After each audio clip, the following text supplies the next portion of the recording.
पिछली श्रृंखला में हमने यह विचार किया या यह देखा कि कवि ने प्रकृति के माध्यम से अपने दुखों को भी व्यक्त किया है। उन्होंने प्रकृति का चित्रण तो किया ही है, साथ ही साथ अपने दुखों को भी प्रकृति के साथ जोड़ करके देखा है। और यह हम जानते हैं कि जब हम दुखी होते हैं तो प्रकृति का कण कण हमको अपने ही समान दिखाई पड़ता है। दूसरी बात हम यह भी जान चुके हैं कि कवि ने सूर्यास्त से सूर्योदय तक के प्रकृति चित्रण के माध्यम से ही अपनी व्यथा को रूप दिया है, आकार दिया है, या अपनी व्यथा को हमारे समक्ष रखा है। तो यहाँ भी हम देख रहे हैं कि अब रात हो गई है और रात में जो है वह तारा, ध्रुव तारा है, शुक्र है, या तारे जो हैं वो उगते हैं, दिखाई पड़ते हैं।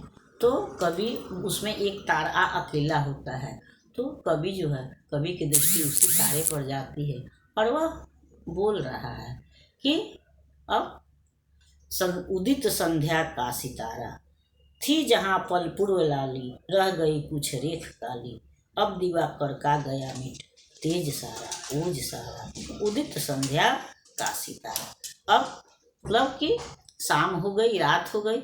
जो पहले जो थोड़े देर पहले जो आसमान लाल था, अब वह क्या हो गया है, अब वहाँ पर धीरे धीरे काली रेखाएं उभरने लगी हैं। रात हो रही है और आसमान में जो है वह संध्या का सितारा यानी शाम में जो तारा उगता है वह उग गया है।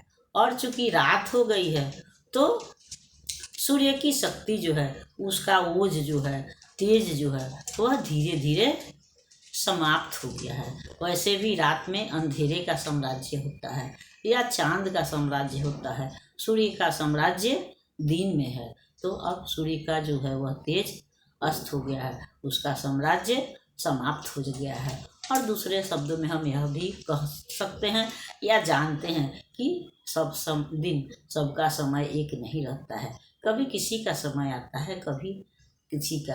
इसी तरह कभी दिन होता है, कभी रात होता है, कभी हम सुखी होते हैं, कभी दुखी होते हैं। तो इसी तरह अब सूर्य का समय जो है वह समाप्त हो गया है और रात का साम्राज्य छा गया है और आसमान में अब तारा दिखाई पड़ रहा है। शोर स्यारों ने मचाया, अंधकार हुआ बताया, रात के प्रहरी उल्लूकों ने उठाया स्वर कुठारा, उदित संध्या का सितारा। और जब शाम होती है तो गाँव में स्यार जो है वह बोलने लगते हैं। तो स्यार की आवाज़ क्या है, हुआ हुआ है।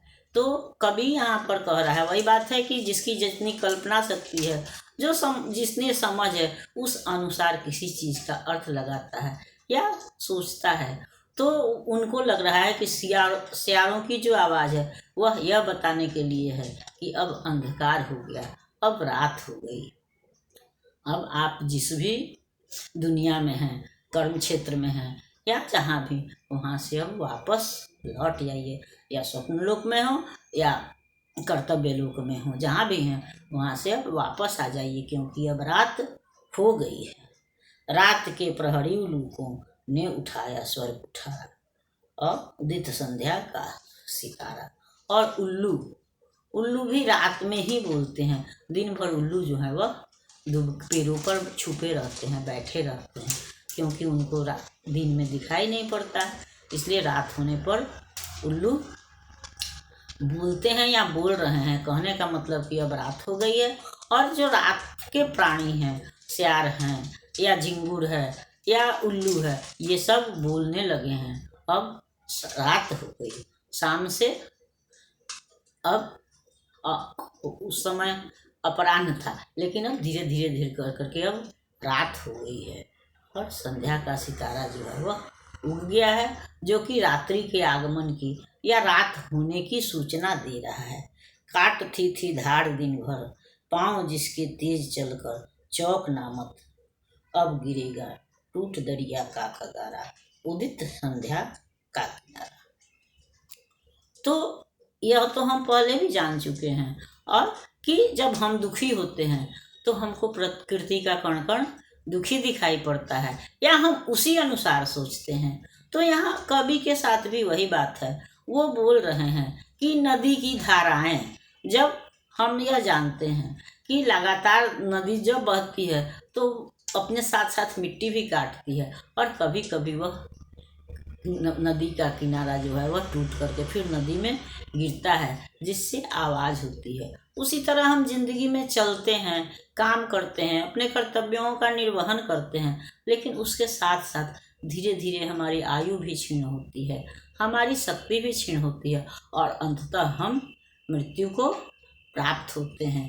तो कवि का यह कहना कि चौक ना मत अब गिरेगा टूट दरिया का कगारा का मतलब यही है कि इसमें विस्मित होने की, चौंकने की, आश्चर्यचकित होने की कोई बात नहीं है, क्योंकि अब जब लगातार नदी किनारे को काट रही है तो मिट्टी को तो गिरना ही है। उसी तरह से हम दिनों दिन जब हमारी आयु क्षीण हो रही है, हमारी शक्ति समाप्त हो रही है, तो मृत्यु को तो प्राप्त होना ही है।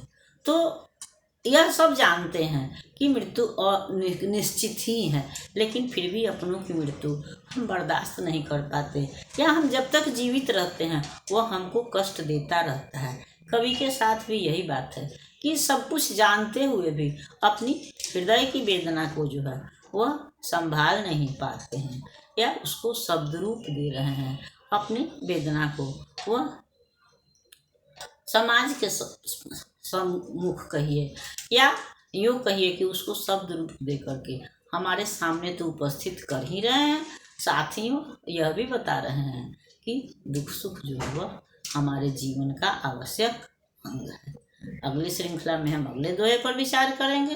तब तक यह श्रृंखला आपको पसंद आती है तो लाइक कीजिए, सब्सक्राइब कीजिए। मिलते हैं अगली श्रृंखला में, तब तक के लिए धन्यवाद।